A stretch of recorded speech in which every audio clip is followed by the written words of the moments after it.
All right, thanks, Miller. Well, despite the threat of a lawsuit, a City of La Crosse committee moves forward with an ordinance to ban conversion therapy, or the process of trying to spiritually or psychologically change someone's sexual orientation or gender identity to align with heterosexual tendencies. News 19's Bowen Kudrowicz was there last night and spoke with people on both sides of the debate.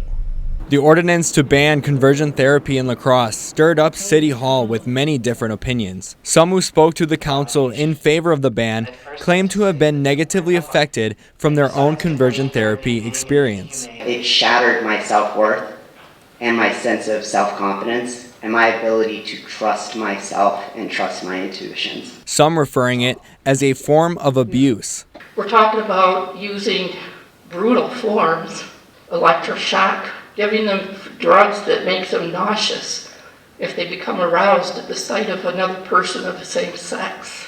Those kinds of things are conversion therapy. In opposition to the ban, many believe it is an infringement on their First Amendment rights to freedom of speech and religion. This kind of abuse that they're talking about today, I've never witnessed, I've never seen it, I've never heard anything like this before.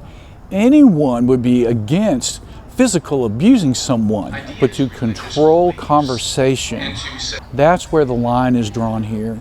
Some in favor believe that some professionals should not have an influence on a child and their identity. This ordinance does not infringe on any freedom of religion or freedom of speech issue. Tonight's amendment to the ordinance is to protect and make sure that licensed professionals, social workers, therapists, medical professionals are not going against what their license was designed to do. One medical professional in opposition claimed that 86% of those that initially have gender dysphoria, which means they are questioning their gender identity, eventually go on to identify with their biological gender, calling it premature to ban conversion therapy, as she said there has been no new long-term treatment studies on gender dysphoria, as the standard treatment has been mental health therapy. There's very little conversation that is happening on whether or not this is this therapy that we are offering to children, such as hormones and surgeries, and even just gender-inclusive care that doesn't allow for any dialogue. We don't know what that does for children's development. And so if we shut down therapists and physicians, I think that is a very large First Amendment problem.